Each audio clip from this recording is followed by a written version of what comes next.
Hey everybody, Jim Powers with John Huff of Gateway Sports Venue as we get ready. It's playoff time here in the state of Missouri, and it all kicks off here tonight in the state. And John, not a lot of surprises when it comes to seedings. I think maybe one of the bigger ones was Webster in that loss last week. Dropped possibly from a number 2 down to a number 4 seed. So that may be the only big hit from last week's games. Yeah, I mean, I think I was a little surprised by that because, they played Rockwood Summit, who, I think they were last in the conference. It's just that, even though Rockwood Summit, they're a decent team themselves, but because Webster was on a bit of a roll, so it was a little surprising to see them lose. But that district they're in is, I mean, it's almost a toss-up because you got you got Pattonville and Chaminade and Webster Groves in there as well. I mean, that's really tough to decide.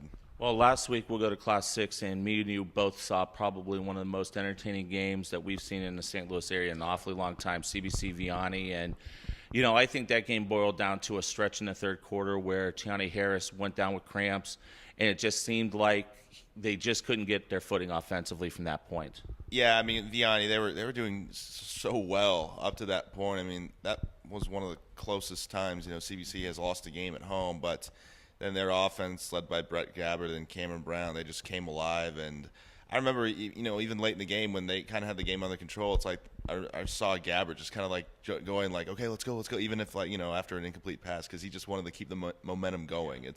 That's how fast they wanted to move, and it worked out. Well, the big thing, too, is in talking to Scott Pingle and Butch Dimitrovich, their defensive coordinator, they made some adjustments at the half. And that's the one thing that that staff does so well is halftime adjustments. And basically, they threw some looks at Harris and Vianney that they haven't seen all year in the second half. They shifted the line. They made some different front calls. And it really kind of confused Harris for a little bit there in the third quarter.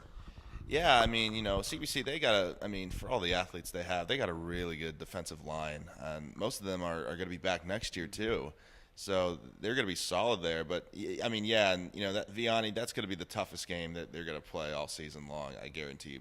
And I think, for me, they're my number 1 pick to win state in Class 5. Yeah, I tell you what, I think right now, the way everything looks, and once again, no disrespect to anybody in the brackets right now, on this side of the state, I think you're looking at a Vianney-Zumwalt North rematch in the semifinal. And honestly, there's nobody out west that's going to touch Staley. Staley is as good as advertised of a team that I have seen all year. I've seen some film on them, and they're just as big and nasty up front as they were last year. And I think they want a rematch with Vianney from that semifinal that we saw last year, but this time in the state championship. And I was at that semifinal, but, I think I left right at the second quarter. It was really cold. So, I mean, no excuses, but, that's how mentally tough I was back then. But, no, I mean, if it weren't for a huge Vianney comeback in the second half, and twice, because they were losing by 2 touchdowns, 2 different times, I think it would have been Staley hoisting that state championship last year. Absolutely agree with you on that. Class 6, CBC is the number 1 team in the state. You've got Blue Springs nipping at their heels. I think the way the brackets are shaken out, we're going to see some interesting matchups. Maybe not tonight. I think in 6, maybe the most entertaining matchup could be Lafayette-Fox. But the way everything looks, it's going to be a very interesting 6. Well, you know what? And there's also Blue Springs South at Francis Howell, who I think they might have been, a 1 or 2 seed if they didn't lose to Blue Springs. Yeah. So I think that's very intriguing. Then you also got SLU at Rittner. Yeah, that's going to be a great one. Yeah, and then Hazelwood West at Marquette, and so I think those are some games that I would be able to watch it. Yeah, no doubt. And you look at this Howell team, if they can beat Rockbridge last week, they go from the 4 seed, they jump to the 1 seed, and once again, that was probably one of those games that one could have gone either way. But for Howell, they go from 1 and having to stay away from a lot of people down the 4 to where now you may have the rematch with Rockbridge next week. I mean, yeah, and then they could be playing basically 2. They're going to play possibly, if they can win this week, high caliber teams really the whole way now, and you want an easier route, but at the same time, I mean, if they can beat Blue Springs South, then I think they can play with anybody. Yeah, there's no gimmies right now in Class 6. We talked about 5. Let's jump down to 4 real quick. I think 4 is wide open. On this side. Other side, it's Webb City, but I think on this side, I think it's wide open. I agree. I mean, there's no dominating team. I mean, my pick, and people can say I'm biased here, but my pick is going to be Ladue to get to state, honestly, because they got a great line and a great offense and equally good defense. But then, I mean, then you look at Parkway Central and Parkway North, and they're the same district. But then you got Riverview Gardens. Yeah. They got one of the better athletes in the area with Lawrence Johnson this season. And then, in District 1 is the SEMO area. We saw Hillsborough last week against MICDS. MICDS eked out a win there. So, like you said, and then MICDS, don't count them out along with St. Mary's. I mean, they could give Ladue trouble in their district, too. And I'm telling you, you got to watch out for a Borgia, Parkway West. I had a chance to talk to Jeff Duncan from Parkway West this morning, and he really likes where his team is at right now. And I don't blame him. I saw them play Central a few weeks ago, and if they don't spot them 14 points right out of the gate, that game is a heck of a lot closer. So you can't rule anybody out in that lower part of the bracket. Their only two losses were to Ladue and Parkway Central, and they're ranked in the top 10. So I think there's that right there, and they should be battle tested if and when they play Borgia in the finals. Yeah, but I tell you what, Borgia, Dale Gildahouse, the old ball coach, and down in Washington, he's probably got one of the best quarterbacks in the state in Josh Utterstall. Yeah, Understall, he's great. I mean, 6'4", dual threat quarterback. I mean, he's not quick because he's 6'4", but he's fast if he gets in the open, and he's got a good cast of characters around him, and they're very experienced too. I think they returned a whole lot of juniors from last year, and I'm not surprised that they're undefeated, to be honest. Class 3, once again, I just think there's a lot of parity. I think it's wide open.